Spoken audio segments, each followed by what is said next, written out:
طبعا انت اول ما تشوف الصخرة دي طبيعة تعرية، عوامل تعرية، صح؟ اول ما هتشوف الصخرة دي هتقول ايه؟ عوامل تعرية، اللي عامل فيها كده عوامل تعرية، صح يا ابن عمي؟ بس انا عايزك قبل ما تقول انا حطيت عليك كام سنة. بص بص بص بص بص بص اهي، قلت لك صخرة بتبقى بايرزة، تمام؟ حضرتك اول ما تشوفها من الوهلة الاولى، فاكرين الفيديو اللي فات لما قلت لك خليك فاكر الفيديو، تمام؟ صخرة اهي تعتبرها من الوهلة الاولى صخرة عادية كبيرة عادي، مفيش اي مشكلة، والباب مقفول في النص اهو.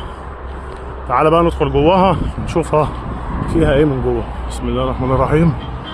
ادي بيتات، ادي بيتا، ادي واحدة كمان، وهنا في بير دفن، هنا كان في بير، وادي سقفية الغرفة كاملة مكملة اهيت، او سقفية المغارة كاملة مكملة اهي اهي.